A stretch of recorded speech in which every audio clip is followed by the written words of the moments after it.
qualified for ACCES-VR. Is it an extensive evaluation, or could you just say, read this and see if you understand it? Or is it really an hours of testing? Well, it would be some testing involved. To what extent a person is limited in that area, that would tell us what would be the specific need that they would have. And that's what we zero in on. Question from the floor. This is literally from the floor. I'm still going back to step 2 Yes. and the initial eligibility criteria. So other than a documented disability, is there an adaptive behavioral level you look at, a cognitive level you look at? It could be, yes. It depends on the scale, full scale of the individual. That might say below 60 or below. Then we look at an adaptive. Okay. Yeah, that would be required. Okay. That also would be required if they were going for this whole Right. Okay, that's right. Oh, could I just clarify that now? Oh, I'm sorry. But is that once the young people go into the adult world, out of the school system, each agency has their own eligibility determination. So the fact that VESID says you can come to VESID does not mean that the young person or older person is eligible for OPWDD, which used to be OMRDD. That's a separate application. And the same thing with SSI. They have their own application. They make their own decision. So it's at least 3 different agencies with their own requirements, etc. One does, I mean, one could support the other. Yes. I think if you see that somewhere. A lot of times, right, temporary disabilities, they'll send us a release, and they'll require whatever documentation we had, and we mail that to them, in making a determination for SSI. A lot of the Social Security is like the strictest law of the land, so a lot of them that have already been accepted to SSI or SSD, the other systems will look at rewards letter as proof, right? That's what we require. If they say they have... Not for OPWDD. Not for They don't want it. OPWDD, No, they but don't look at it. for the Medicaid through Medbine and the straight Medicaid through Department of Social Services and stuff like that. Yeah, that's like sort of like within the same system, like OPWDD. OPWDD Completely. is Totally. yeah. We'll have a meeting on that. we would require an award letter. If somebody comes out on their application and they say they have SSI or SSDI, whatever, we can say, okay, that's fine, but we need an award letter. Or if they're getting safety net, then we need a budget sheet. Just proving, because anybody can say anything. So based on that, then it would make a difference of how we're going to be able to help with funding, for training and so forth. Yeah, I just wanted to clarify maybe a couple of things. First, and I used to work with Jolie as a counselor. We worked very closely together. And Kit, other people came in after you introduced yourself. So who are you? Oh,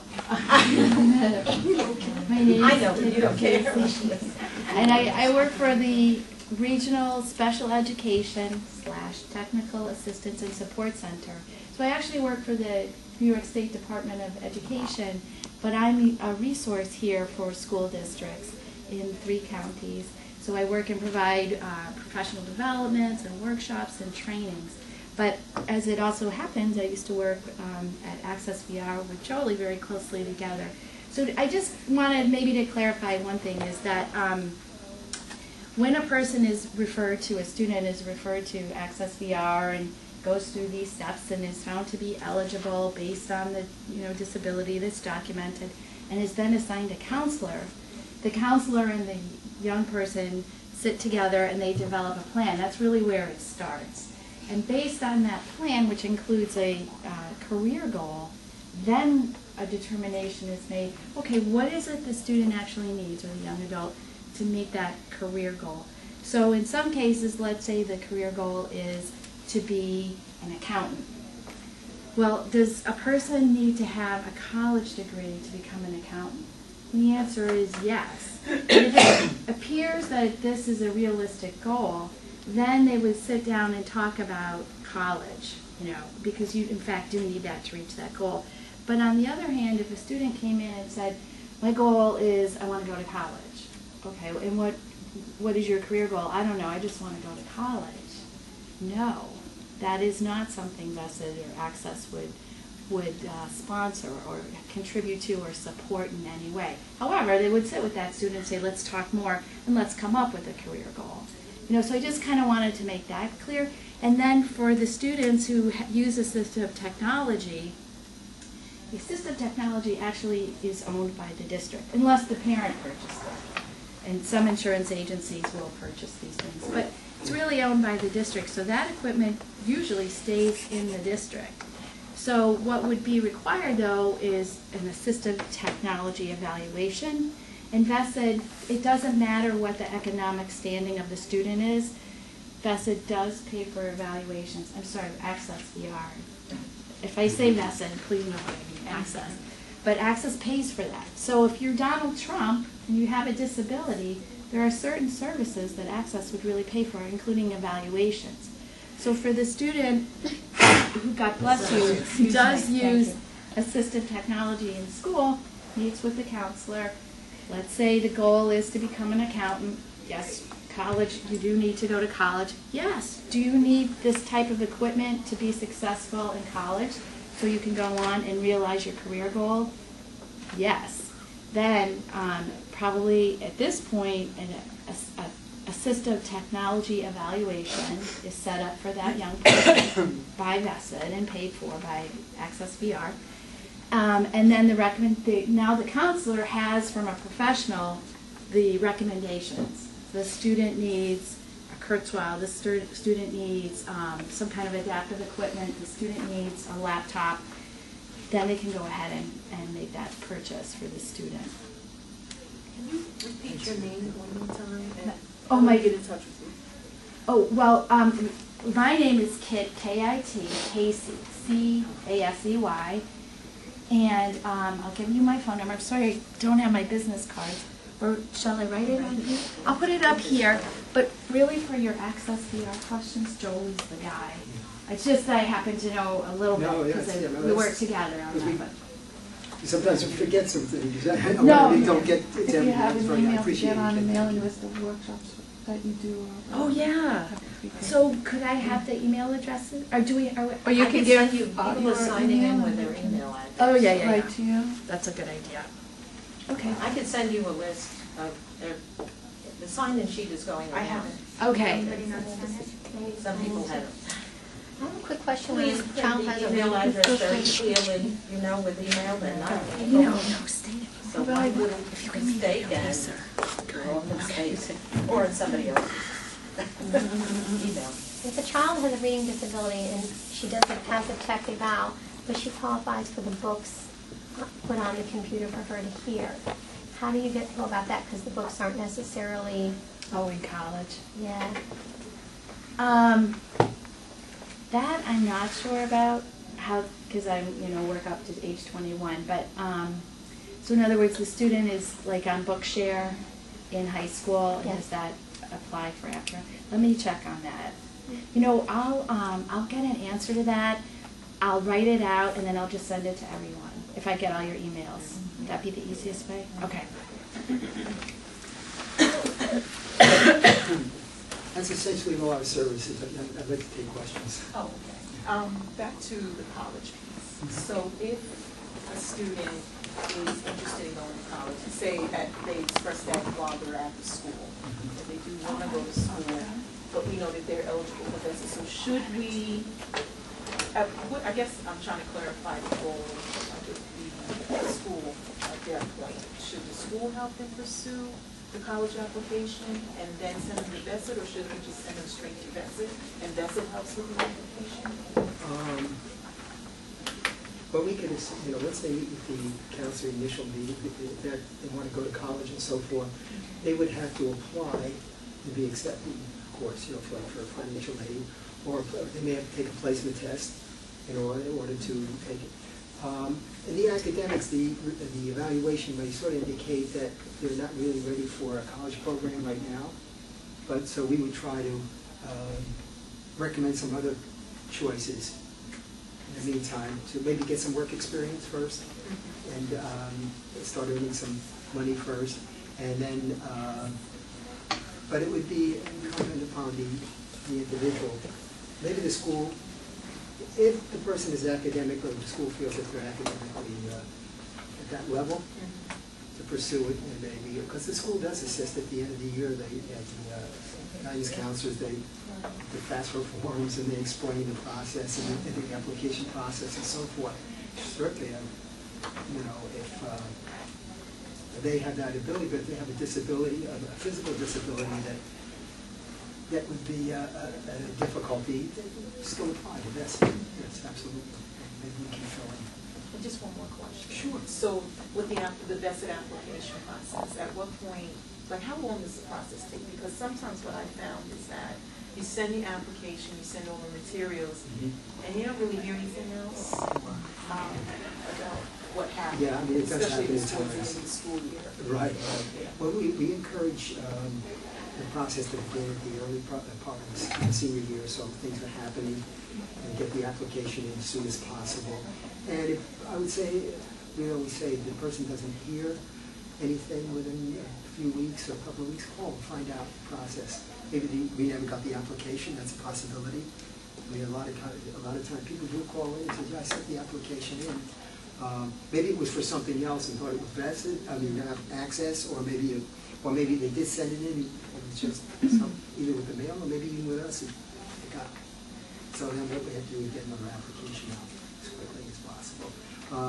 But generally, it should, once the application is mailed in and we receive it, I would say probably within the week it's registered, and maybe another week and a half with one of our intake people will then contact the individual, most likely letter or phone, to schedule an appointment. So that part is pretty, and then they'll get assigned a counselor. Now, once they get assigned to the occasional rehab counselor, it may take a little time. They may get an appointment letter within a week after that for an appointment maybe a month later. Because Isn't there an orientation that everyone? yes, we have an orientation for the students now while they're in school. They help them with the application, but everybody's required to come to an orientation. We have one. But not the students. No, the students don't have to, no, because the applications are at the school, and the guidance counselor and the contact people are helping the students with that application and sending it in. But if a person's coming in, well, let's say it's a student, after they graduated, they miss the time as a senior and then they want to apply, they have to make an appointment for one of our orientations. This way we explain all the services and what we can do, what we can't do, and so forth and so on, very detailed. It takes about an hour. And we hold 2 orientations in White Plains and 2 in Yonkers. Actually, Scott runs the 2 in Yonkers. When is it, Scott? It's the first and third Friday of the month. If you want to contact me for the Yonkers orientations, I'll give you the address. One's at the library and one's at 20 South Broadway. 20 South Broadway, right. And then we have our orientations on Wednesday at 75 South Broadway in White Plains. And then we have a PowerPoint orientation on Tuesdays, every other Tuesday. So this way, because there's a lot of people applying, we want to be there for a while. It was quite a process of getting everybody in.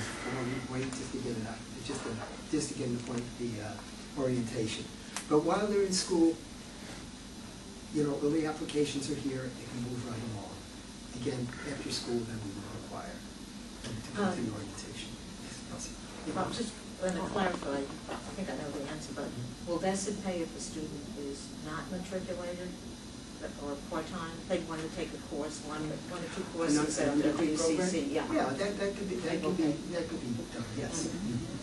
Absolutely. I'm sorry, are those hands, I just want to say, are those hands out? Yes, hands out, yeah. Right afterwards you want. Oh, afterwards. Yeah. It's a handbook. It's a handbook in page form, and this is information, Q&A, question and answer for students and parents. You can always contact us. Oh, but there was a question here. Yes. For a student that's not a candidate for college, and probably not really one for a paying position also, Do you do the same steps for volunteer work? Or it's Well, not? our objective for an individual is to come up with a realistic career goal for an individual. If it's volunteer may be suggested prior to employment. Try to get some experience in a particular area and volunteer in that particular area of interest. So maybe that could be prior to applying to us, and then they already have that sort of These are experience.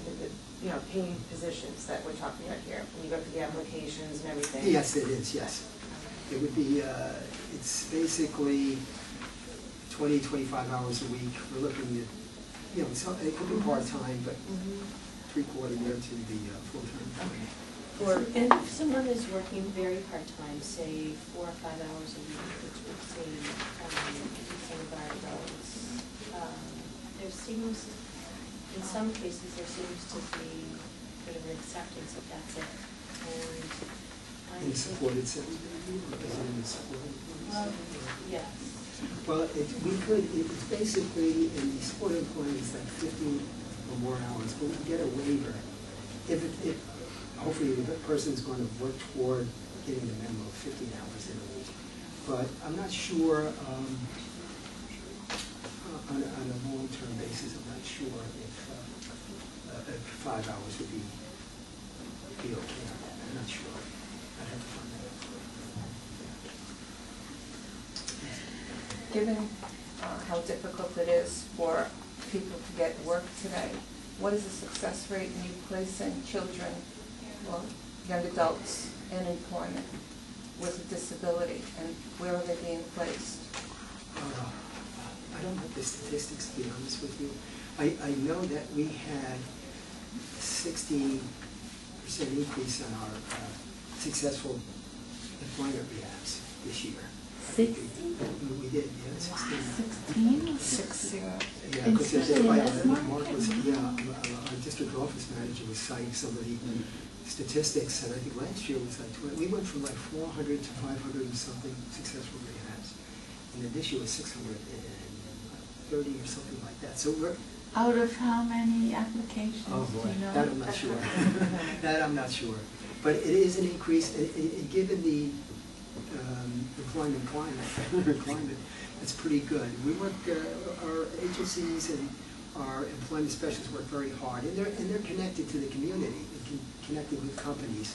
So they know if an individual is coming from either that agency or they would know that they're challenged in one way or another, but the bottom line would be is that they have to be able to perform the job.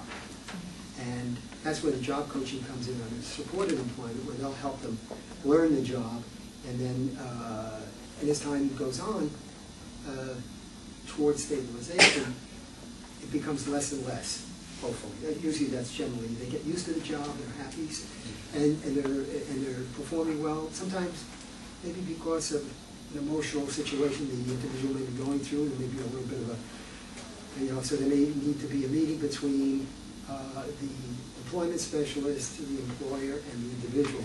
They sort of act as a liaison between, and trying to work with the company. And they know that individuals do have sometimes difficulties in overcoming maybe barriers on the job. So usually the companies will give it time. If the person maybe needs a setback and needs to, let's say, has to be hospitalized or something, just use that as an example, then it may necessitate the person having to leave that job. But once they're stabilized, we'll work with them again. So there's all kinds of situations. Yes. Does VESID help at all with identifying appropriate lodging? Not really. You mean in a college setting? Or? No, I mean, while they're Oh, going no, through the that would be, vocational program. no, that would be more, the independent living would assist with that. Yeah, I guess so, Yeah, right? we don't, we're just solely vocational. The independent living can help with perhaps recommending and helping that person through that process. That's, yes,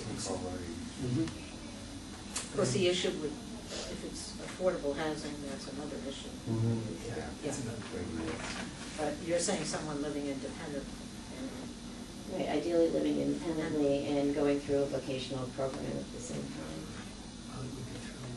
Yeah. We may make some recommendations, but that wouldn't be in our area. I'm just wondering about all these documents. How are they stored each time the young adult comes back? You know, what sort of paperwork do they need to fill out again?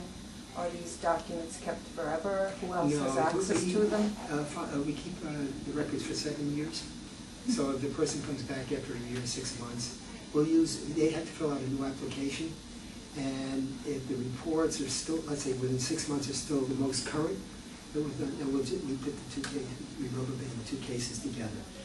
But if somebody has let's say a psychiatric disability, we would maybe, within 6 months, we would need an update. In other words, with the new application. So as far as a neuropsych eval, then say... It was done, let's say, 6 months before, even a year, probably wouldn't necessitate having another one done. But say someone's employed for a few years and then this economy loses their job, needs to come back. Do they then need to go have a new neuropsych eval performed? It all depends. If there was any issues that they were going through, any difficulties, there may be another evaluation, maybe not a neuropsychological, that would need to be done to see what the current situation is, current level. Just sort of see if there's any changes. Any changes in the previous evaluation. Beyond a certain point. I mean, like I said, if it's within 3 to 6 months and there hasn't been any changes, we can use that. This is the current one. And we put the two case files together. And after 7 years, what's done with the files? Are they purged? They're shredded. It used to be 5, now we're up to 7 years. We're keeping them longer. So somebody could apply up to that point, we can always pull it. We can always pull the previous file. Because we have it on the computer anyway. How many times that they applied, how many closures they have, whether it was a successful closure, whether that we had to close the case because we couldn't contact or locate them. So they're all on file. But even after the 7 years, we can look in, we can't get the physical file. And everything is happening now in our office. They're putting everything into the system to eliminate even the case notes that we do, or everything that's done is pretty much, we're not copying because it's going right into the system, in our case management system. So we're getting away from the paper, but everything is on file. But the evaluations and things like that will stay in the case file. But we're doing where we're trying to eliminate as much paper as possible. That's what the state is trying to tell us to do. Any other questions? Can you speak to the difference in terms of your role for young people who are developmentally disabled and who are not going to have competitive employment but might be able to work part-time or work with a job coach? Can you talk a little bit about the difference in the process? Well, they have they have programs that there may be some activity that they can get involved with. Actually, it's your job coaching. The question's been asked in the meetings that we've had. The need for long-term job coaching, which is really not in our right. It's not so. I can't be the word I want to use, but. Because basically after 3 months, we close the case successfully. We're all about helping the person get employed. If they are not able to, let's say at the current time, we may determine after evaluation the person is just not ready for competitive employment, and we'll make recommendations where to go. And the agencies that we deal with also have, they have programs and other types of programs that they could get involved in. In the meantime, it could be a pre-vocational program. Let's say they're just not ready, but they will be. They may need another 6 months into a pre-voc program. And once they learn all the basic skills and so forth, they determine their pre-voc program that they're ready for competitive employment, and they'll send it back to us and apply, and then we can take it from there. So it doesn't mean that because they're not able at the current time, they may be later on. And if not, there'll always be a program where they can participate in some kind of activity. How much does the job coach assist you Well, it's in that 3-month time? as needed, as needed. It's more naturally at the beginning, the individual learning the job and getting used to it. It's intimidating for anybody to get on the job, and especially a person may be challenged in one way or maybe need more time. It could be every day for a week. It could be 3 days for the first week. And as time goes on, during that, they get adjusted to the job and they're doing well, maybe it'll be once every 2 weeks. So it's as needed during that period that the job coach will be available. It's always being they'll be on the phone with them, how things going, maybe if they haven't heard from them, or they'll just stop by. A lot of people don't want to disclose that they really have with their coworkers or anything, so they may not want a job coach to come on by the job, and they could see, well, they would just feel funny about that. But they could also be in the diner or whatever, just to discuss how things are going, away from the job site. So the job coach will work it out however it's going to be most comfortable for you. When you say disposing of it, the employer The employer does, but maybe the employees that they work with. Yeah, but it's the more their colleagues. The more their colleagues, right, their peers. They may not want anybody showing up, and they're comfortable with that.